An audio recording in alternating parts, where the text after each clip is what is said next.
Hello to you. I do hope you're well. Welcome to this A-level religious studies revision video. I'm Wardle, and today we are talking about Jeremy Bentham's utilitarianism. Now, we will also be touching on John Stuart Mill's rule utilitarianism and preference utilitarianism as well. But in today's video, our focus is going to be on the founding father of utilitarianism, who was, of course, Jeremy Bentham. So we'll be covering your key AO1 knowledge and your Ao2 evaluation so that you can secure an A star on this topic in the exam. Now, I thought we could start with one of the most famous quotes from Bentham, which is that nature has placed mankind under the governance of two sovereign masters, pain and pleasure. And he said, it is for them alone to point out what we ought to do. Because remember, Bentham and his idea of act utilitarianism is all about the importance of maximizing pleasure for the greatest number of people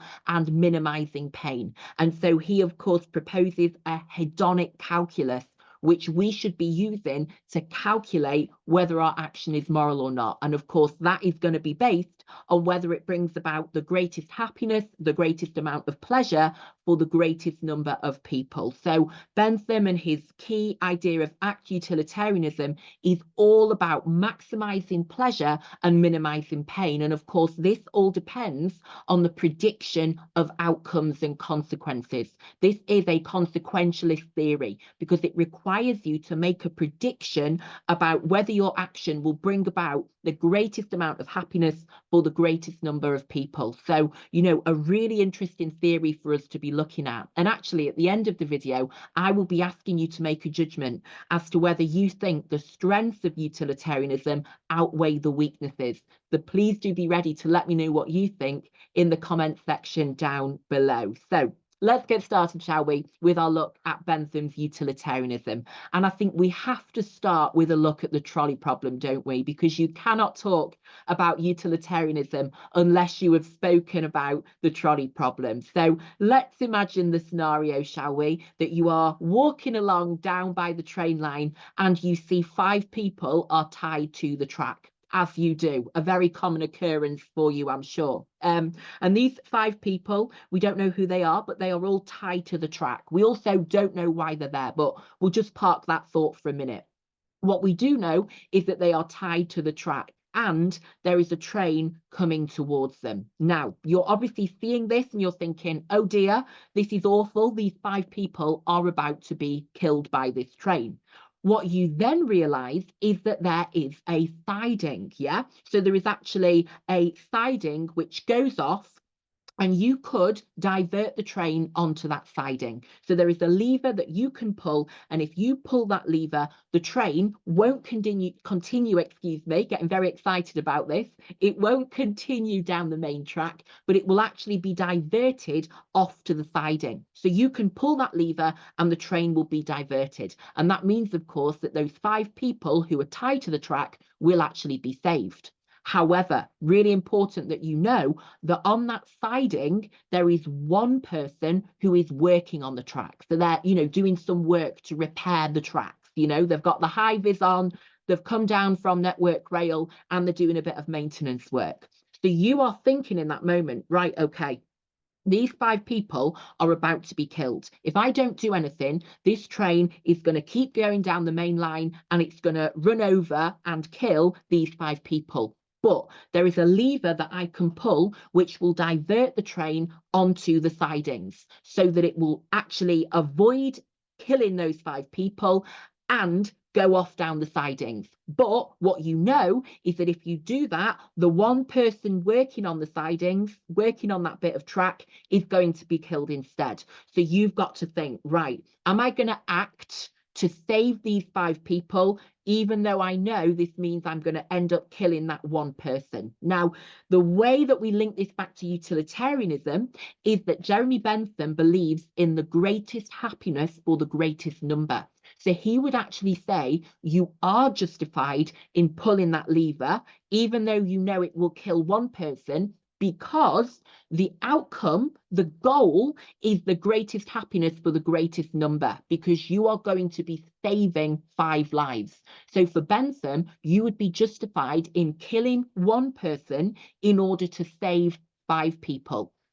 So this is a really interesting thought experiment when it comes to utilitarianism, because it's a way of helping us to remember that utilitarian ethics are consequentialist. It's about acting in a way where you are predicting outcomes, that your action will be justified if it brings about the greatest happiness for the greatest number. So really interested to hear actually what you think, what you would do in this scenario, but then what you think of Bentham's response as well. The idea that we should always act to maximize pleasure and minimize pain. And so we should always be acting to bring about the greatest happiness for the greatest number. And of course, if we are using that logic, if we are using that way of thinking, then we would pull that lever. We would actually be responsible for killing 1 person in order to save 5 others. And that is, of course, about the quantity of pleasure, the quantity of happiness. So that leads me to the first key thing we need to talk about today,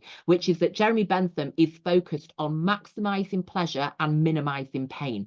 And this is derived from that key quote that we've already mentioned, that is that nature has placed mankind under the governance, so under the control and the authority of 2 sovereign masters, pain and pleasure. So, you know, they direct us, they shape us, they influence us. And he said it is for them alone to point out what we ought to do.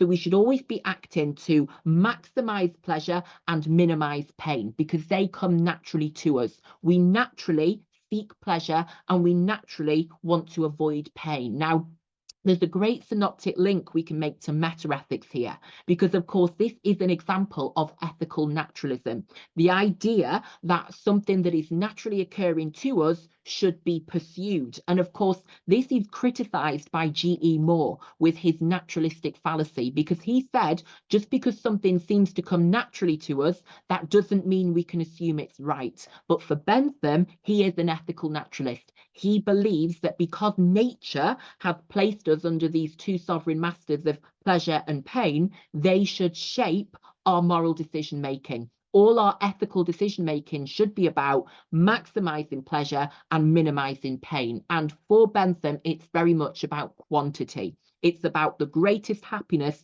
for the greatest number. And so whereas when John Stuart Mill develops utilitarianism, he is more specific about what pleasure actually means. He says that there are higher pleasures and lower pleasures, for example, because he believes that it is better to be Socrates dissatisfied than a pig satisfied. And we'll talk about that more a little bit later. But just for now, really important that Bentham focused on maximizing pleasure and minimizing pain. And that is because he believes nature has placed us under those 2 sovereign masters, as he calls them, pain and pleasure. And so he believes, as an ethical naturalist, that our ethics should be focused on maximizing pleasure and minimizing pain. And of course, that is why with the trolley problem, you would be pulling the lever, you would be killing 1 person in order to save 5, because you are maximizing pleasure and you are minimizing pain. And this leads us on then to the other key concept really in ACT utilitarianism. So it's not just about maximizing pleasure and minimizing pain, but it's about the end justifying the means. So Bentham's focus is on outcomes, and his hedonic calculus is created to help you predict outcomes and then make your decision as to whether you should act in that way or not. Because, as I've put here, unlike Kant's deontological ethics, Bentham's utilitarianism is focused on consequences. It's all about the outcomes. And so, of course, this requires the prediction of outcomes in order to ascertain the morality of actions. You know, the morality of your action is dependent on its consequences. So, of course, unlike Kant, who is, you know, very concerned with the action itself, and that's why he has categorical imperatives, things that are always right or always wrong. For Bentham, whether something is right or wrong depends on the outcome. It depends on whether it will maximize pleasure and minimize pain, whether it will lead to the greatest happiness for the greatest number. And that is a really key phrase to get down on a post-it note and memorize, and then obviously use whenever you're talking about or writing about utilitarianism, that the end justifies the means. Because, as I say, Bentham's approach is all about consequences determining morality, that it's about maximizing pleasure and minimizing pain. In other words, it's about the greatest happiness for the greatest number. And that is how we then decide whether our action is right or wrong, based on its consequences.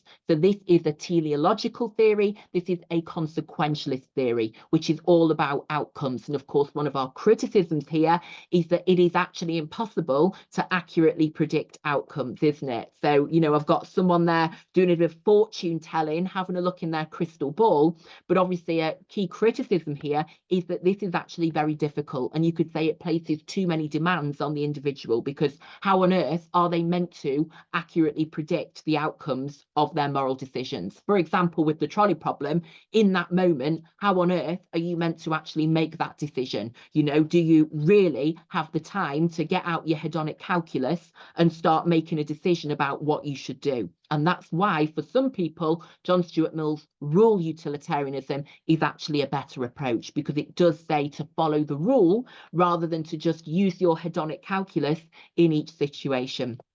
So let's just have a quick look at the key words before we go into further detail on who Bentham was and what he believed. So consequentialist ethics is our first key word, and this refers to a type of teleological ethical theory which is based on probable consequences. And again, you know, the key term there is probable. It's all about predictions. So you're never going to be able to accurately see into the future, are you? You know, you don't have that crystal ball. You are not Mystic Meg. So it is going to be about predictions and probability. And that's obviously about your consequences and outcomes. And so the rightness or wrongness of our actions is determined by their consequences. So that really is the key takeaway, I think, today, that the rightness or the wrongness of an action is determined by its consequences. It's about the outcome it leads to. It's about whether it maximizes pleasure and minimizes pain, or causes the greatest happiness for the greatest number. Utility, then, really key term when we're talking about utilitarianism. It is the idea of usefulness. So utility literally means usefulness. And the way I remember this is to think about the useful, you know, things in your home that you need on a daily basis. You know, things like water, for example. They are useful things that we need. So the idea of usefulness is that we should do whatever is useful in increasing overall good and decreasing overall evil. And of course, because of his belief about pleasure and pain, Bentham believes that good is obviously going to be about pleasure, whereas evil is about pain. And of course, again, G.E. Moore would say that he's making a naturalistic fallacy here, that he is associating what is the good with pleasure just because that seems to come naturally to us and it seems to be what we naturally desire. But that's not necessarily an assumption we can make, is it? So again, you know, linking in meta-ethics here, that question of what is the good for Bentham, the good is pleasure, because we seem to naturally seek that and desire that. The principle of utility, then, which is at the core of utilitarianism, is the principle that actions are to be judged by their usefulness in this sense, in the sense of their tendency to produce benefit, advantage, pleasure, good, or happiness. So the principle of utility is that idea that an action's morality is based on its consequences. It's based on the extent to which it brings about happiness, pleasure, goodness. So, you know, that's the idea here at the core of utilitarianism. So we then have act utilitarianism, which is Jeremy Bentham's original idea. And it's the idea that we should always perform the act that leads to the greatest balance of good over evil. And remember that key question of what is the good, which we know from meta-ethics. Bentham had answered it by saying the good is that which causes pleasure, that brings about pleasure and minimizes pain, evil in his idea. So he uses the hedonic calculus in order to work this out, because of course act utilitarianism is on a case-by-case basis. You know, every single action has to be seen in isolation. You know, you've got to act in accordance with the principle of utility in every situation you face in life. And so he gives us very kindly, his hedonic calculus to help us do that. So this is a system for working out the amount of pleasure or pain involved in a course of action. And there are 7 parts to this, and we are going to talk through them in a moment, but they include the intensity, the duration, the certainty, and the fecundity. So, you know, the hedonic calculus is what you need to get out whenever you are in a moral dilemma or you're about to act, and you've got to then work out what the consequences of that action will be, and will it lead to a greater balance of pleasure over pain. The rule utilitarianism development then is made by John Stuart Mill. And this is the idea that we should always follow the rule that generally leads to the greatest balance of good over evil. So he replaces the hedonic calculus with an obedience to rules which lead to the greatest balance of good over evil. So John Stuart Mill likes the principle of utility. He is more specific than Bentham in terms of what pleasure actually is. As I say, he differentiates between the higher and lower pleasures. And then, as I say, it's about following the rule. So we move from act to rule utilitarianism with Mill. We then have preference utilitarianism, which we associate with R.M. Hare, who again we know from our conversations about metaethics, and Peter Singer. And preference utilitarianism is the idea that actions are right if they maximize the satisfaction of preferences or desires. So this is a more contemporary development of utilitarianism, which could show that it still remains relevant, you know, even if you no longer believe in a hedonic calculus and you think that's impractical, you might say it does remain relevant because of more contemporary versions such as preference utilitarianism. We then have this really interesting key term, which is swine ethic, okay? And this is an objection to Bentham's utilitarianism that argues it is unfit for humans because it recognizes no higher purpose to life than the mere pursuit of pleasure. So remember, Bentham has said nature's placed us under 2 sovereign masters, pleasure and pain. So he seems to be suggesting the purpose of our lives is pleasure. And for some critics, this is a problem because surely, they say, there must be more to our lives than just pursuing pleasure. Now, as I've said, John Stuart Mill does answer this with his differentiation between higher and lower pleasures. You know, for Mill, who is very influenced by Aristotle and the idea of pursuing eudaimonia, Mill believes that, you know, there are higher pleasures, you know, as his development literally says. And he believes that there are certain things unique to human beings that we should prioritize, you know, things like contemplation, the study of philosophy, the appreciation of art. So, you know, we could say that Mill responds to this criticism, but one of the key criticisms of Bentham's utilitarianism is that it is simply based on maximizing pleasure. And for many critics, they make the argument that surely there is more to life. Our life has a higher telos than just pursuing pleasure. And they also question what this could justify, you know, what kind of behaviors could his act utilitarianism actually justify if it's based on maximizing pleasure for the majority of people. We'll look at the case study of gang rape, for example. And then finally, the tyranny of the majority. Again, this is another key criticism of Bentham's act utilitarianism that we'll be looking at when we focus on our Ao2. It's a fear that if the majority rules, what is to stop it from exploiting and taking advantage of the minority, or from tyrannizing, sorry, I don't know what happened to my accent there, in other ways by enforcing the majority's will on the minority. So this is a really key criticism of Bentham's utilitarianism.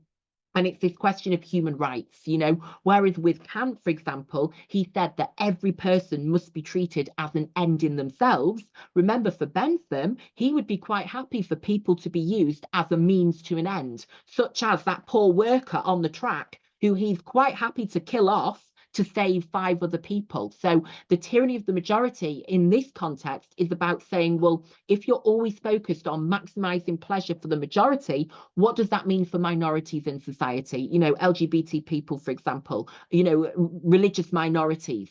Could they end up having their human rights eroded? Could they end up being used as a means to an end to bring about the happiness and the pleasure of the majority? And famously, Bentham said that human rights are nonsense on stilts. So we are going to look at the human rights implications of utilitarianism, and we'll be asking, could it lead to human rights abuses, and could it lead to minorities being exploited? So lots to talk about. We're going to start with a quick look at who was Jeremy Bentham. Now, here he actually is, very famously, UCL actually had his body, including his head, preserved. Bentham wanted his body preserved after his death, and students walking into the UCL campus can actually see him sat there preserved in this box. Now, just a bit of trivia for you, his real head was actually stolen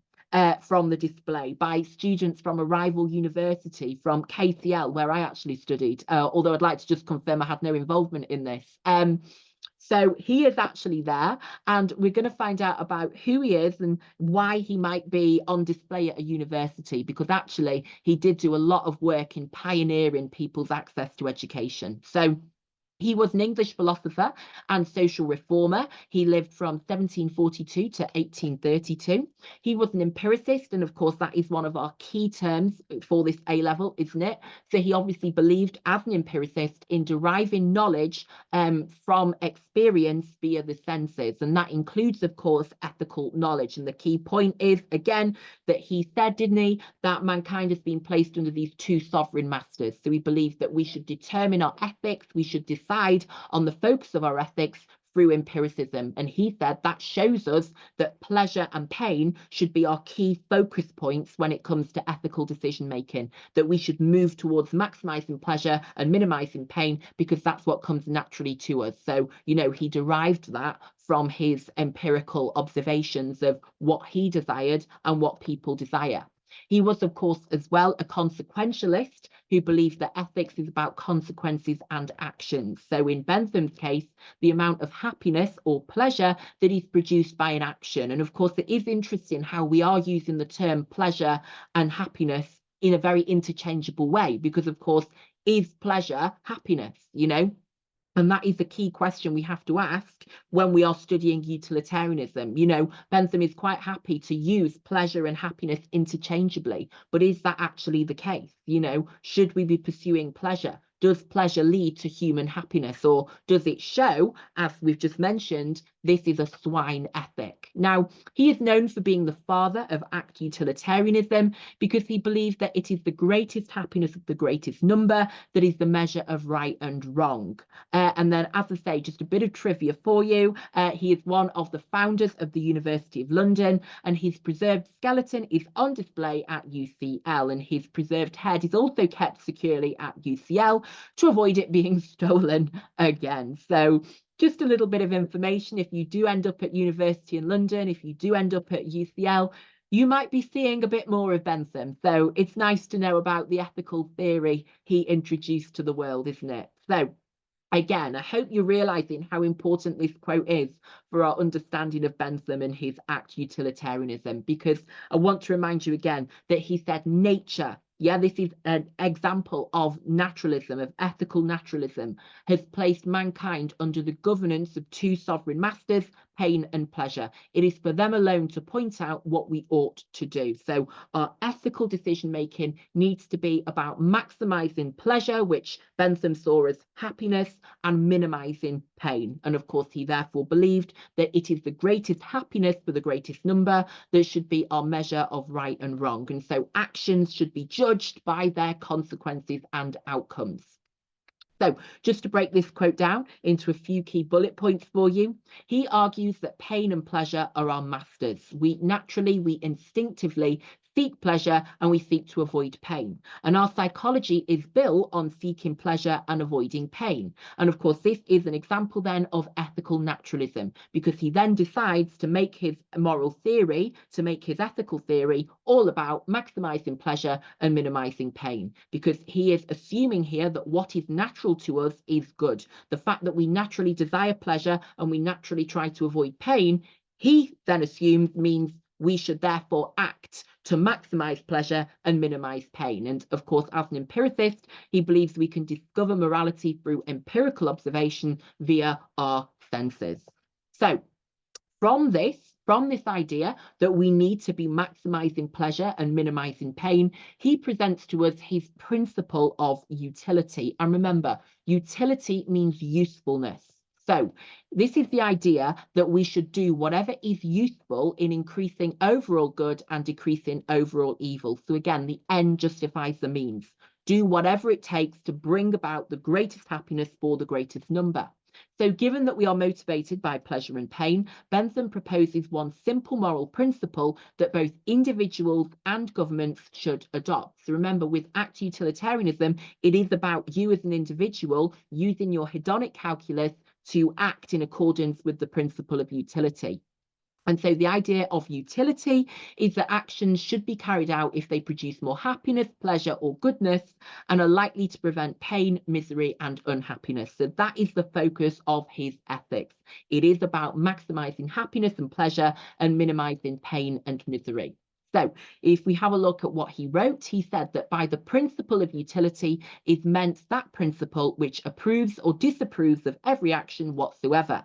According to the tendency, it appears to have to augment or diminish the happiness of the part whose interest is in question, or what is the same thing, in other words, to promote or to oppose that happiness. So the whole point of this is about promoting and maximizing happiness and pleasure and minimizing pain and misery. And he's saying there, every action must be based on the principle of utility. So whenever you act, it's based on the principle of utility. It is not about, as it is with Kant, following categorical imperatives. It's about acting in accordance with the principle of utility. It's about doing what is useful to maximize pleasure and minimize pain. So this leads to his ACT utilitarianism. So this is the idea that every action you should perform should aim to produce the greatest happiness for the greatest number. And of course, because it is ACT utilitarianism, it is on an action by action or case by case basis. And it aims to produce a balance of good over evil in each case. And remember that meta-ethical link. For Bentham, good equals pleasure, because that is what nature has made us naturally desire. So he says you should act to produce a balance of good over evil. You should be maximizing pleasure and minimizing pain. He provides us very kindly, very helpfully with his hedonic calculus, which he says we should use before acting. So that, helps us to ascertain what the consequences of our action will be. And therefore that will help us decide whether to act in that way. Now, of course, if we bring in a little bit of evaluation and critical analysis here before we focus on our Ao2 later, we could say that the case-by-case decision-making of this is both a strength and a weakness, because we could say it allows flexibility, because it means that, you are always making your moral judgments in that situation. So a bit like situation ethics, it's got that flexibility, hasn't it? However, whilst that does give us flexibility and it means that we can act on a case-by-case basis, it therefore adds considerable time, doesn't it? It's therefore very demanding, and you could argue very difficult, because if you have to make every moral judgment on a case-by-case basis, that is going to be time consuming, because you don't just have a set of rules to follow. You don't just have your categorical imperatives, which are already laid out for you. You have to make that decision. You have to make that calculation. And so, it is, we could argue, time consuming. It is demanding that you have to make moral judgments on a case-by-case basis, that you've got to get your hedonic calculus out and you've got to calculate it before you can act. So we could ask, is this actually practical? Will this work in practice? Now, Bentham believed it does work in practice, and he presented to us his hedonic calculus so that we could use it. So the hedonic calculus is his method of calculating which course of action to take. And we should use this on a case-by-case basis, and we should use this to decide whether we should act in that way or not. And he suggests that there are 7 factors that should be taken into account when making a decision. And, they will then determine whether you do it or not. So remember, he believed, in accordance with the principle of utility, you should do whatever is useful for maximizing pleasure and minimizing pain, and so bringing about the greatest happiness for the greatest number. So he proposed, as I say, 7 factors which you must take into account, and that will help you work out whether that action will be useful for maximizing pleasure and minimizing pain. So The first one is intensity. So how strong is the pleasure over pain? The next one is duration. How long will it last? The next one is certainty. So how likely is it that the pleasure will actually occur? And remember, utilitarianism is all about predicting consequences and outcomes, isn't it? We then have propinquity, which is how soon will it actually occur? Purity, how likely is it that the pleasure will come from the original pleasure or the original action? Extent, how many people will be affected? And remember, it's about the greatest happiness for the greatest number, and that's why we have the criticism of the tyranny of the majority, because it is about maximizing the majority. And then we have fecundity. How likely will it lead to even more pleasure in the future? So these are the 7 factors that you need to take into account when you are calculating, when you are using your hedonic calculus. Just a quick note, by the way, on etymology. Hedonic, of course, comes from hedonism, which is all about pleasure and happiness. So this calculus is all about putting the principle of utility into action. Will my action be useful for maximizing pleasure and minimizing pain? And if it is, if your overall calculation comes to a positive number, so to speak, then you can act in that way, whereas if you're in the minuses, don't do the action. So this is the calculus that you should be using in order to make your decision. Should I act in this way? Will it be useful for bringing about the greatest happiness for the greatest number? So, do be thinking here about your Ao2 evaluation. Is this practical? Is this helpful? Has he included the right 7 factors in your opinion? And will this lead to the right ethical decisions being made? Or could it lead to things that are morally wrong being excused, for example? So, really start to think critically about this calculus. Is it practical? Is it going to be helpful for bringing about the greatest happiness for the greatest number? Or what problems can you actually see with it? So just something to think about. And what we will now do then is actually look at how John Stuart Mill developed and, amended Bentham's utilitarianism with his rule utilitarianism. So as you can see from the dates here, he was born in 1806 and he died in 1873. Really famous philosopher, one of my all-time favorite philosophers, author of On Liberty, which is that key text, which is the idea that over his own body and mind, the individual is sovereign. And he was heavily influenced by Bentham.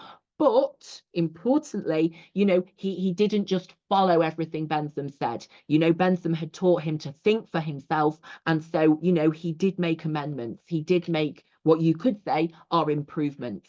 So he is the second of the great classical utilitarians, and he keeps the central idea of utilitarianism. So he keeps the principle of utility, but he is aware of some issues that affect Bentham's approach. So, he saw the reactions to Bentham. He saw some of the potential problems with Bentham's ethical theory. And then he was able to develop utilitarianism in a way that would improve on it, that would resolve some of those issues, and in his opinion, make it much more suitable as a moral theory. So he supports the utility principle, but he rejected the hedonic calculus. So for Mill, the hedonic calculus has been struck off. It's been thrown in the bin. He's not interested in it at all. Instead, he develops what we call rule utilitarianism. So the hedonic calculus is very unique to act utilitarianism because, of course, you need that calculus to ascertain whether your action is right or wrong,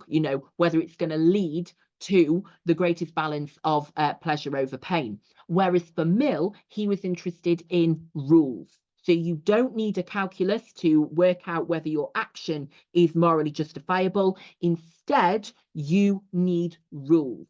So this is more focused on the common good. Now, we're going to break this down a little bit more, but I also want to mention at this point, he believes that there are higher pleasures and lower pleasures. And so when Mill refers to happiness, he is referring to the Aristotelian idea of eudaimonia. And we're going to look at this a bit more again in just a moment.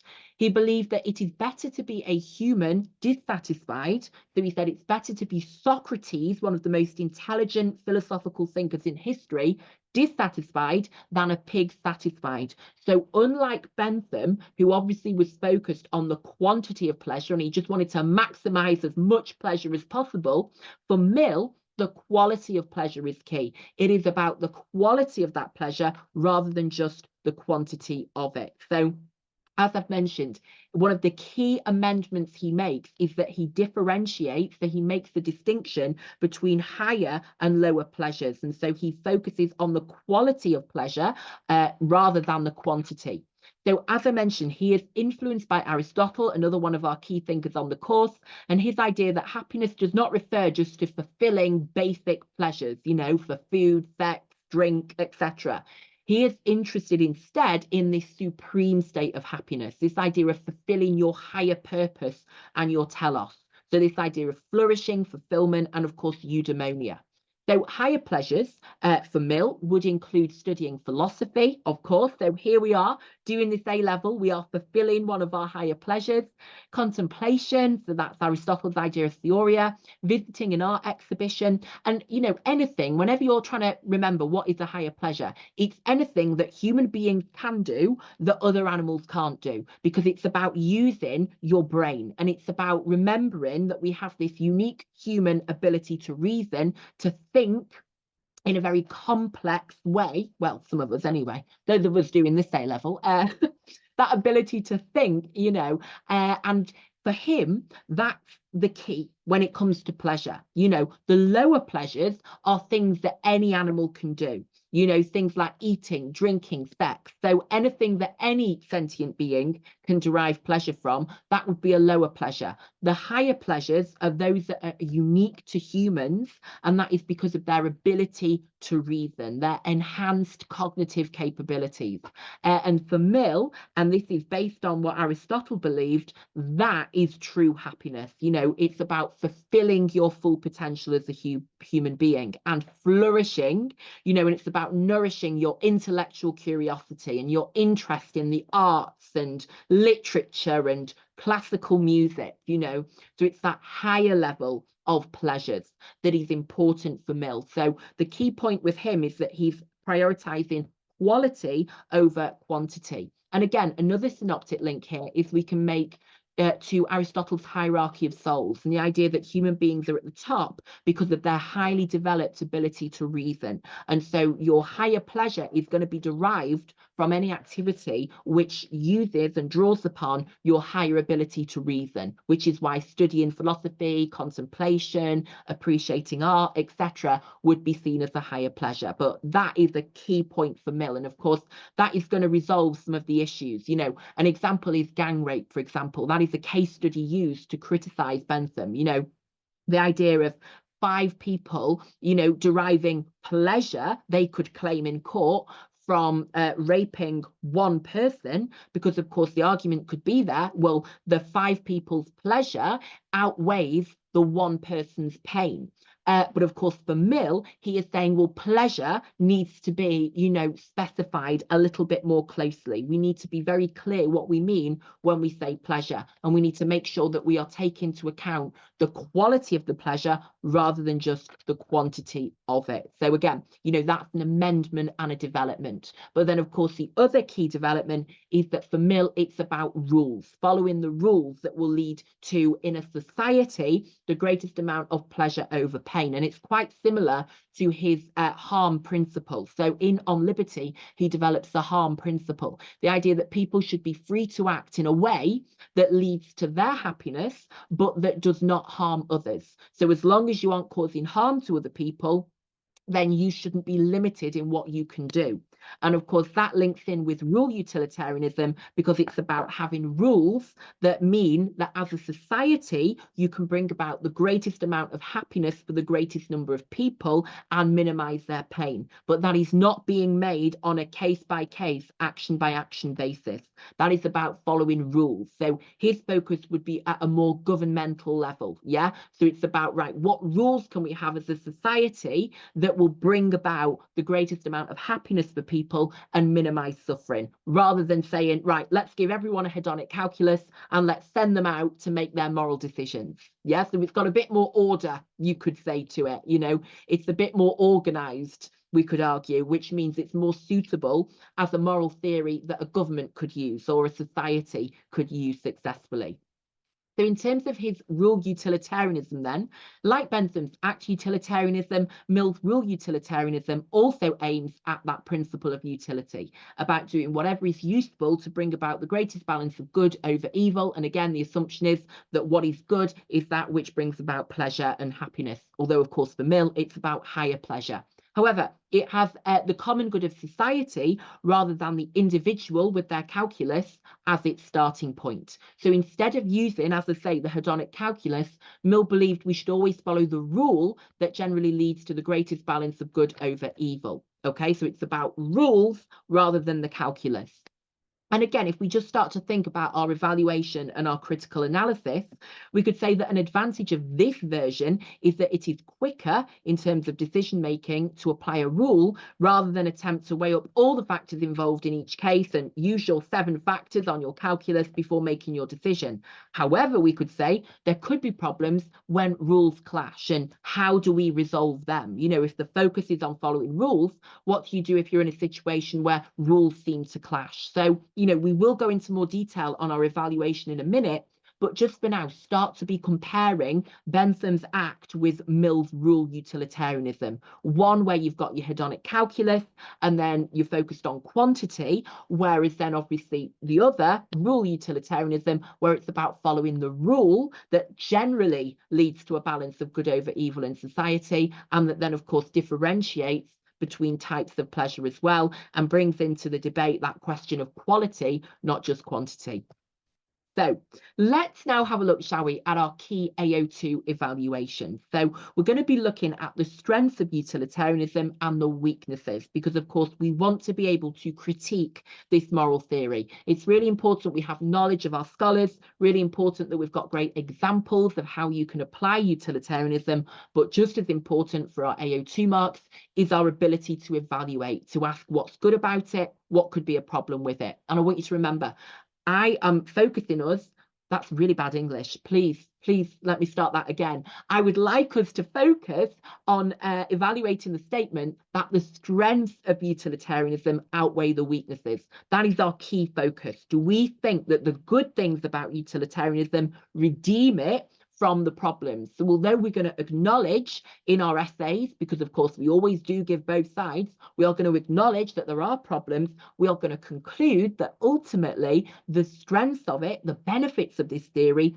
do outweigh the problems that we have identified. So just start thinking about that. And again, please be ready to let me know in the comments. But the first strength we're going to look at is the idea that maximizing happiness is a good aim. So Aristotle, he's back, and he said very famously in ancient Greece, so over 2,000 years ago, that happiness is the meaning and purpose of life, the whole aim and end of human existence. Now, it's not just the ancient Greeks who liked happiness. His Holiness the Dalai Lama, for example, the spiritual leader of Tibetan Buddhism, has said that the purpose of our lives is to be happy. And there are countless philosophers and, psychologists who have written about and spoken about the importance of happiness. So we could say that a strength of utilitarianism is that it is focused on a really good aim that many people would agree with. So maximizing happiness is a good aim. We could say many philosophers would agree with an ethical theory that is focused on the maximization of happiness. However, in terms of your critical analysis, you could ask, but what actually is happiness? The theory is focused on happiness, on pleasure. But what does that actually mean? If everybody has a different idea of happiness, for example, does that actually not undermine utilitarianism? Because when we are using our hedonic calculus, for example, we've all got a different idea of what happiness or pleasure actually is. So does this actually work in practice? But in terms of our key headline strengths, we can say that maximizing happiness is a good aim that many people will get on board with and appreciate, because they do believe we should be working towards bringing about the greatest happiness for the greatest number. That is a noble aim. That is a respectable aim. That is something that people do want. They want to be happy in life, and they believe that happiness is an important end goal to be pursuing. We could say another strength is that it doesn't depend on belief in God. And so it is a secular theory that can work in the 21st century, unlike, for example, natural moral law, because we could say, utilitarianism is a secular theory. It is focused on maximizing happiness and is not dependent on belief in God. We can say that is a strength because it means it's appealing and applicable to all people, irrespective of whether they are religious or they believe in God or not. So, of course, in the modern world, in the 21st century, this is going to be universally applicable because it doesn't depend on you believing in God. You don't have to accept belief in a God who is the author of morality in order to follow this moral theory. Instead, it is based on the idea that we can discover right and wrong naturally, because as Bentham says, nature has placed us under these two sovereign masters. So we should all be able to discover that for ourselves. So Bentham's not expecting us to believe that there is a God who has determined what is right and wrong. This is not a divine command theory. This is a secular theory. It's an empirical theory of ethical naturalism. So hypothetically, we should all be able to go, okay, what do I desire? I desire pleasure. So I need a moral theory which maximizes pleasure. And so we should all say, right, let's all be utilitarian in our thinking. So, of course, this means it can be applied in 21st century societies, and that it is straightforward and easy to apply because, people can discover pleasure as a noble aspiration or desire. And so they will then want to work towards it, in terms of their moral decision making. However, of course, if you want to bring in some critical analysis or a rebuttal here, you could say that using the hedonic calculus is arguably not easy. It gives you too much responsibility. You can't practically use this theory. You could also, of course, say, and it's a great rebuttal to make, that the purpose of our lives is not just pleasure. So, even if someone doesn't believe in God, that doesn't mean they believe the purpose of life is to maximize pleasure. So again, that key criticism of act utilitarianism, that pleasure is a swine ethic, that we aren't just here to pursue pleasure, that there is more to life than just pursuing pleasure, whether you believe in God or not. So again, we could bring in there those key criticisms of the swine ethic, and also the naturalistic fallacy, which we are going to talk about more in a moment's time. And another strength, of course, is that it's seen as democratic and progressive, because remember, the democratic system is based on the majority ruling. It is based on what the majority of people vote for being the decision that is seen as right or that is then followed. So you could say this is the most democratic approach to ethics. And also there is evidence of it being progressive. So why is that? Well, the theory is democratic because it takes everyone into account. There are no favorites or special exemptions, are there? It is about the majority and their happiness and their pleasure. And as I say, that is consistent with the system of voting in democratic societies. So we can see that consistency there, and we could say that's why a democratic society might like this approach to ethics, because it is consistent with that democratic principle of majority rule. And of course, the fact there are no favourites or special exemptions means everybody is seen as equal. Although, of course, the criticism we'll bring in is then it can lead to the tyranny of the majority, because it could actually lead to the exploitation and harm of minorities. However, we could say another strength is that it is progressive, because utilitarianism and utilitarian thinkers such as Bentham and Mill have enabled out-of-date ideas such as the banning of homosexual acts or the oppression of women to be challenged. So one real strength of this theory is that its pioneers have been very progressive. Bentham and his fight for the right to education and his role in founding a university, and then Mill and his campaigning on women's rights and gay rights, and the pioneering work that he did to help drive progress in this country. We have to bring that into account. For example, John Stuart Mill wrote an essay called The Subjection of Women. He wrote that alongside his wife Harriet Taylor, and that argued for gender equality. Writing that in the 1800s, very forward thinking. And so we can say that actually a strength of this theory is that it is in alignment with the democratic processes in terms of focusing on the wishes of the majority. And it's also progressive because it is helping to drive through progress. and it has enabled out-of-date ideas to be challenged. Whereas, of course, you couldn't have that if you're just clinging to divine commands in a holy book, for example. So we could see it as a bit more modern, a bit more relevant, and a bit more democratic. However, in terms of the weaknesses, we do have a few, of course, don't we? So the first one is that there are many different ideas of pleasure. Everybody has a different idea of what is pleasurable or what makes them happy. So when we keep using that phrase, maximize pleasure or greatest happiness, what does that actually mean? You know, everybody's going to have a different idea of that in their minds, aren't they?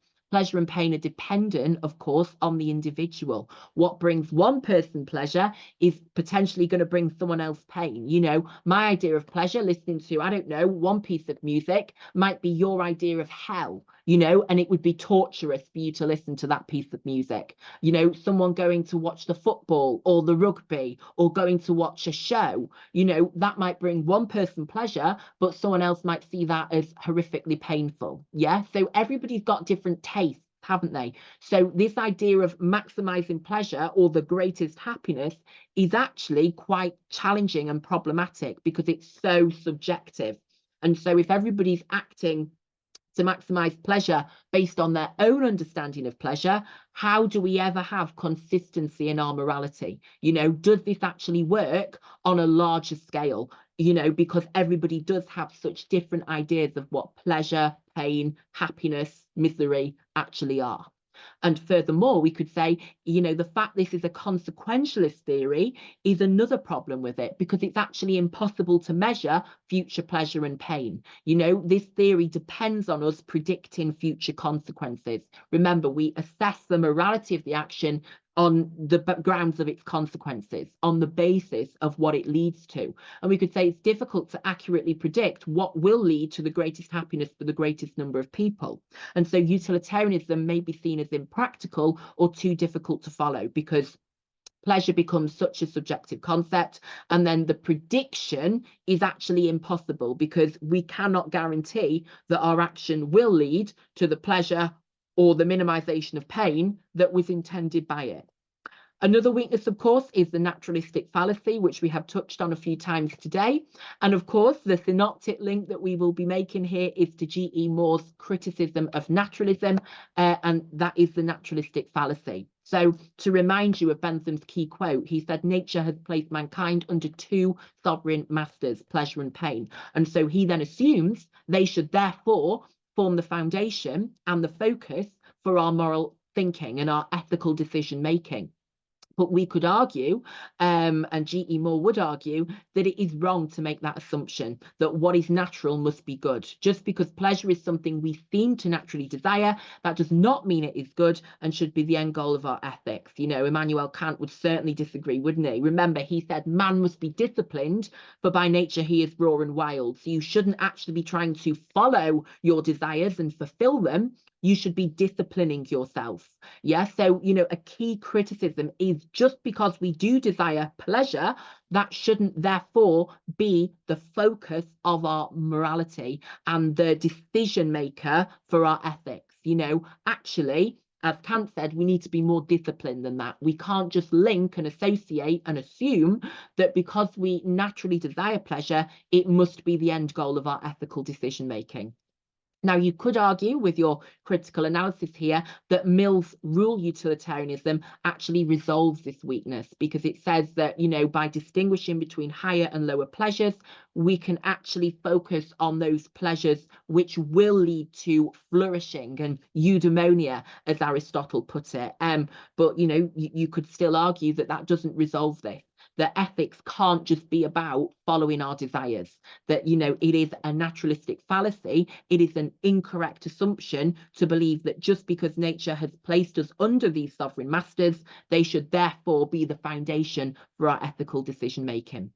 And so that leads actually quite nicely to our next weakness, which is that utilitarianism, certainly act utilitarianism, is a swine ethic. So as I've mentioned, utilitarianism assumes the purpose of life is just pleasure. And Mill himself acknowledges the problem with Bentham's act utilitarianism, and he makes that amendment, doesn't he, that it is better to be a human being dissatisfied than a pig satisfied. And as we've mentioned, Bentham's act utilitarianism has been called a swine ethic because it seems to permit horrors such as gang rape, at least in theory. And although, of course, this was not intended by Bentham, and you could argue that, for example, Mill, with his distinction between higher and lower pleasures, resolves the problem, the worry could remain that there are no absolute boundaries to utilitarianism, and horrors such as the torture of children, for example, could be permitted in extreme situations if that was deemed to be useful for the maximizing of future happiness for the greatest number of people, for example, So the problems here are that anything could potentially be justified by the sentiment that the end justifies the means. And again, that's why we have the human rights implications, which we're going to touch on in a second. But really important to remember that this theory seems to reduce the purpose of our lives to pleasure. And the question we have to ask, and that Mill does seek to answer, is, are our lives just about pleasure? Should that be the sole focus of our morality? Because what could that justify, and what does that say about human beings and the purpose of our lives? But if we just have a look at our final weakness, the tyranny of the majority, this is, remember, the key point, that although the fact that it's about the greatest number of people means it can be seen as democratic because it doesn't have favourites, on the flip side of that, that could be problematic for minorities, because the theory maximises pleasure / happiness for the majority, which may come at the expense of minorities.